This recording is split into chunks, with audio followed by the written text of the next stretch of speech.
Praise the Lord. मेरे प्यारे भाई और बहनों, आप सभी को हमारे चैनल में हमारे यीशु मसीह का पवित्र नाम है मैं बहुत बहुत स्वागत करता हूँ। मेरे प्यारे भाई और बहनों, जब हम व्यभिचार के बारे में सोचते हैं या जब हम व्यभिचार के बारे में देखते हैं, तो हम व्यभिचार किसे कहते हैं मेरे प्यारे भाई और बहनों, या व्यभिचार उत्पन्न कहाँ से होता है?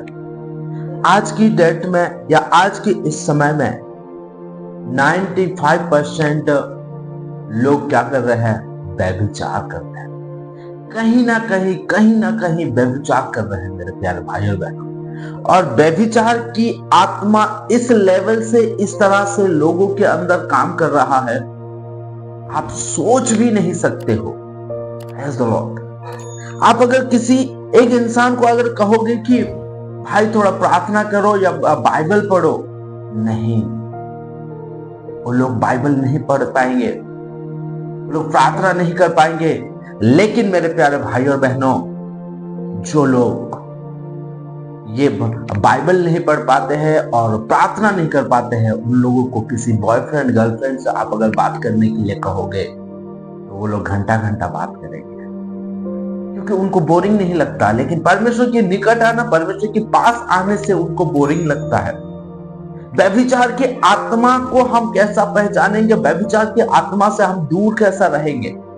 हम मनुष्य क्या सोचते हैं कि व्यभिचार किसी का साथ सोने से ही ये व्यभिचार करता है, वो क्या हम सोचते हैं। लेकिन हम अपने मन में जो व्यभिचार करते हैं उसको हम नहीं परख पाते हैं, नहीं जान पाते हैं। जिस दिन अपने आप को अगर परख लेंगे, जिस दिन अपने आप को अगर जान लेंगे, तो ये व्यभिचार है। व्यभिचार की आत्मा से आप दूर रह पाओगे मेरे प्यारे भाई और बहन। व्यभिचार की आत्मा इस दुनिया में बहुत तेजी से काम कर रहा है, लेकिन वो व्यभिचार को हम कैसा, यीशु मसीह ने हमें कैसा बताया है, आइए हम देखेंगे। मत्ती रचित सुसमाचार 5 अध्याय उसका 27 और 28 वचन को पढ़ेंगे। तुम सुन चुके हो कि कहा गया था व्यभिचार ना करना, परंतु मैं तुमसे ये कहता हूं कि जो कोई किसी स्त्री पर कुदृष्टि डाले वो अपने मन में उससे व्यभिचार कर चुका है। कुदृष्टि अपने मन में या अपने आंखों से किसी स्त्री को, किसी पुरुष को देख के आप अगर ये कहते हो कि काश ये मेरा हस्बैंड होता, काश ये मेरा वाइफ होती, काश ये मेरा बॉयफ्रेंड होता, काश ये मेरा गर्लफ्रेंड होती, तब आप व्यभिचार करते हो मेरे प्यारे भाई और बहनों। इस संसार में तो बाहर में बहुत सारे लोग व्यभिचार कर रहे हैं, लेकिन ऐसा भी व्यभिचार है जिसको लोग नहीं देख पाते हैं, और वो व्यभिचार कलीसिया में भी होता है मेरे प्यारे भाई और बहनों। एक परमेश्वर के साथ चलने वाला भी व्यभिचार करता है, लेकिन लोग उसे नहीं पहचान पाते हैं, और वो भी खुद नहीं पहचान पाता है। हम क्या सोचते हैं वाह वो भाई कितना अच्छा गीत गाता है, कितना अच्छा आराधना स्तुति करता है, वाह वो बहन कितना अच्छा प्रार्थना करती है, काश वो मेरी वाइफ होती, काश वो मेरा हस्बैंड होता, काश वो मेरा बॉयफ्रेंड होता, काश वो मेरा गर्लफ्रेंड होती। यही हम जो अपने मन में विचार करते हैं मेरे प्यारे भाई और बहन, वो व्यभिचार कहता है। इसलिए यीशु मसीह ने वो सारे तुम्हारे अंदर जो व्यभिचार की आत्मा जो काम करने को जा रहा है या काम करता है, उससे तुम दूर रहने के लिए अपने मन में भी ना सोचो। Praise the Lord। अपने मन में भी ना सोचो बोल के उसने क्या किया? नो, उस तरफ देखना भी नहीं। हालेलुया। हम क्या सोचते हैं कि हम कल ही किसी के बारे में बात कर रहे थे, या ऐसा टॉपिक पड़ा था तो बात कर रहे थे कि मैंने सुना कि उसका हस्बैंड दारू पीता है, उसका हस्बैंड अच्छा नहीं है, उसका हस्बैंड बुरा है, तो वो किसी का साथ बात भी करे तो सही है क्या?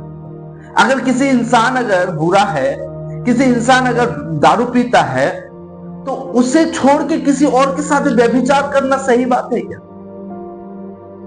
उसके हस्बैंड अगर मारता है उसे तो छोड़ के व्यभिचार करना सही बात है क्या?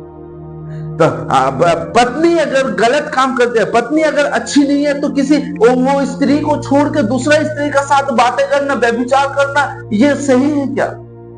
नहीं मेरे प्यारे भाई और बहनों, ये तो और भी ज्यादा बड़ी बात है। क्या सोचते हैं लोग, क्या सोचते हैं कि वो अगर व्यभिचार कर रहा है तो मैं भी अगर करूंगा तो क्या हुआ? अरे वो नर्क में जा रहा है, तू क्यों जा रहा है नर्क में जानबूझ के? तू तो सही रहे, यीशु के वचनों को पकड़े रहे, उसके लिए तू प्रार्थना कर, वो छोड़ के आएगा। लेकिन हम क्या करते हैं, वो अच्छा वो ऐसा है तो हाँ बात करने दो ना। लोग सजेशन भी देने वाले आज की डेट में है। हाँ वो ऐसा बात कर रहा है या वो ऐसा है तो उसकी पत्नी दूसरों से भी बात करने से कोई बात नहीं है। परमेश्वर, न्याय करने वाला परमेश्वर किसी का पक्षपात नहीं करता है। तो एक हस्बैंड अगर गलत काम कर रहा है तो एक उसकी पत्नी अगर व्यभिचार में फंस जाए तो ये क्या सही है? नहीं मेरे प्यारे भाई और बहनों, यीशु मसीह किसी का पक्षपात नहीं करेगा। जो व्यभिचार करेगा वो नरक में जाएगा। प्रकाशित वाक्य में इस प्रकार लिखा है कि व्यभिचार करने वाले, मूर्ति पूजा करने वाले, मूर्ति का पीछे चलने वाले, झूठ बोलने वाले, ये सारे लोग कहां जाएंगे? नरक में जाएंगे। चाहे आप आप अगर तलाक की बारे में आप अगर देखोगे तो इस प्रकार लिखा है कि व्यभिचार को छोड़ के आप किसी भी बात पे, अगर तुम एक हस्बैंड वाइफ का अंदर जो झगड़ा होता है उससे आप तलाक नहीं ले सकते हो। तब आप अगर उससे अगर तलाक लेते हो तो क्या है पता है, वो परमेश्वर के विरुद्ध आप पाप करते हो, नरक के जाने का रास्ता पे जाते हो। लेकिन मेरे प्यारे भाई और बहनों, जो कोई अगर व्यभिचार कर रहा है तो उसके लिए आप प्रार्थना करो, उसको छोड़ो, टेंशन मत लो उसके लिए। आप अपने बारे में सोचो कि मैं परमेश्वर की वचनों के अनुसार चल रहा हूं या नहीं चल रहा हूं। परमेश्वर न्याय करने वाला परमेश्वर किसी का पक्षपात नहीं करेगा।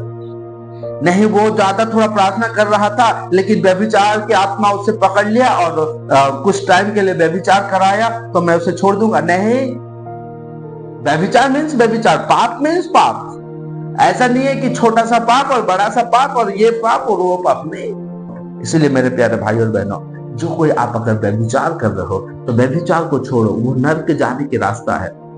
लेकिन जो कोई यीशु की ओर अगर देखेगा, यीशु की ओर अगर देखेगा तो उसे जीवन मिलेगा। जो कोई अगर संसार की ओर देखेगा, वो व्यभिचार कर रहा है तो मैं भी व्यभिचार करूंगा, मैं भी उसे दिखाने के लिए मैं करूंगा बोल के बोलोगे तो आप नरक जाओगे। साफ साफ बाइबल में लिखा है, जो व्यभिचार करेगा वो नरक जाएगा। Praise the Lord. और किसे व्यभिचार कहते हैं और किसे व्यभिचार नहीं कहते हैं, ये सारी चीज बाइबल हमें बताता है। आज लोग सजेशन भी देते हैं। कल किसी ने एक जन ने सजेशन दे रहा था कि हाँ वो दारू पीता है तो उसका अगर वाइफ अगर किसी से बात करे तो क्या हो गया? नहीं, गलत है। वो गलत मीन्स गलत है। लेकिन हमारे वचन को कोई नहीं सुनते हैं और हमारा बातों को लोग नहीं सुनते हैं, क्योंकि हम डायरेक्ट बोलने वाले, ये गलत है तो गलत है। इसीलिए लोग हमसे क्या करते हैं, बहस करते हैं, तुम ये कैसा कर सकते हो, क्योंकि हम अंदर की बातों को देख रहे हैं। जो न्याय के समय में जो होने वाला है वो बातों को हम देखते हैं और लोगों को सजेशन देते हैं। लेकिन लोग क्या देखते हैं कि ये संसार की ओर देखते हैं। कोई अगर व्यभिचार कर रहा है तो तुम भी करो, कोई अगर नरक जा रहा है तो तुम भी जाओ, कोई बात नहीं।